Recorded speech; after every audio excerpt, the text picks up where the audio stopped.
pays, la RDC, depuis plusieurs décennies, souffre d'une guerre imposée qui n'a pas de signification, qui n'a pas de nom. Cette guerre est imposée à cause de nos ressources naturelles. Nous avons ces ressources, nous n'avons pas demandé ça à Dieu, mais la nature nous a donné ces minéraux.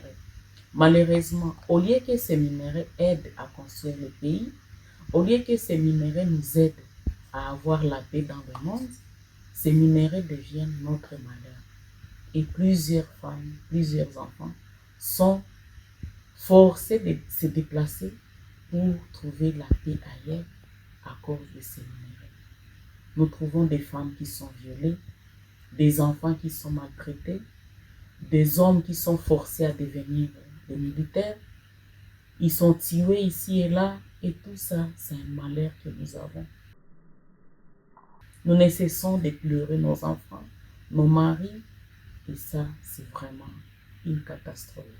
Nos minéraux sont la source de notre malheur. Avec l'aide de plusieurs partenaires que nous avons, le Centre Olame a aidé de nombreuses femmes à sortir de leur misère, à oublier les traumatismes qu'elles ont subis il y a des années, à construire leur résilience, à sortir de la vulnérabilité à l'opportunité. Mais malheureusement, le fait que nous sommes retombés dans une situation de guerre, dans une situation de conflit, toutes les activités que nous avions dit faire, on dirait ça tombe dans l'eau parce que nous devons recommencer à zéro. La guerre en RDC crée plusieurs conséquences.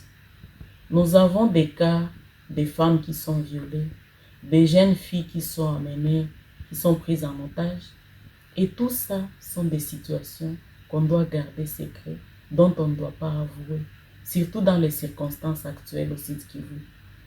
Des filles qui sont forcées à devenir des femmes belligérants, que ce soit les groupes de FARDC, que ce soit les groupes de M23. Kwa sasa jileti niko naenda salimia rafiki yangu, tulikuwa wawili, niko na rafiki yangu.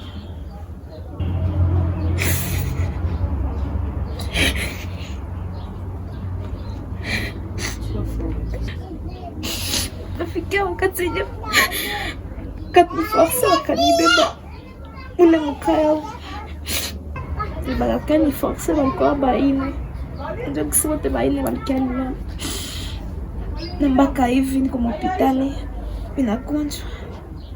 Nisapata kwa boga kusema kwa nyumba kisinjo vile vimefikia.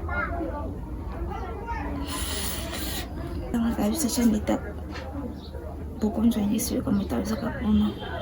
Mimi tusaidie tu sana kushebe tukapipatia makali ni kwa hivi. Bakuna tufioli. Tusaidie tu sana. Mututetee. Mtetee na wengine wenye nao wakapata makazi siku sai yangu. Jiko saa kwa mgine nao kwa walipata nguvu wala wenye walipata ya chini kwa sai yangu. Mimi nilikuwa niko nenda kushota kurobine. Kwenda shota wakaniita, nikakataa sitaenda. Wakaniita nikakataa sitaenda, wakakuwa kuja nilula na kingufu. Bakaniweka mkaya hapo. Ule shefu usiku akanilala make. Nikaregea katu. Asubuhi natoka naenda mwenzabo mwana akakuya kanipiga, make akanipiga tu. Na akanilala mpaka leo nikagonjwa kasa, make nikagonjwa nikaregea, siwata natoka mkipendeza. Lomba Centre Olame tusaidie sana, tupatie msaada, hii violence ipunguke kwanza hako. Ipunguke kabisa juu tunateseka sana. Depuis la guerre qui a éclaté au Sud Kivu au mois de février, plusieurs acteurs de la société civile ont été forcés de fuir, moi également.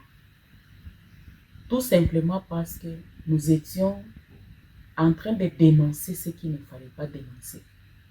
Nous sommes des acteurs de la société civile et nous devons parler. Parce que si nous ne parlons pas, qui va parler à notre place? C'est ainsi que plusieurs acteurs de la société civile, surtout ceux qui sont très influents, ont dû fuir pour aller se réfugier ailleurs. Merci à toutes les amies et à tous les amis qui marchent aujourd'hui pour demander la paix dans le monde, pour soutenir les actions de la paix en RDC et partout où il n'y a pas la paix dans le monde. Cette marche de soutien, ça nous redonne la force d'espérer, ça nous redonne la force de savoir qu'il y a des personnes qui prient pour nous, il y a des personnes qui sont avec nous, même s'ils ne peuvent pas être présents physiquement, mais quand même, nous savons qu'ils sont avec nous. Les prières que vous faites, les plaidoyers, les dénonciations, tout ça nous parvient et nous disons merci. Ceux qui sont sur le terrain, ceux qui sont au Sud Kivu et au Nord Kivu, ceux qui sont en RDC, plusieurs n'ont pas la force de parler. Mais vous qui êtes dans vos pays respectifs, en faisant cette marche, c'est une manière de parler pour les personnes qui ont peur de parler, pour toutes ces personnes qui sont en insécurité parce qu'elles ne peuvent pas parler. Nous disons merci à toutes ces personnes qui marchent pour la paix en RDC, toutes ces personnes qui marchent pour demander la paix dans le monde. Merci beaucoup et que Dieu vous bénisse et vous protège. Je veux la paix.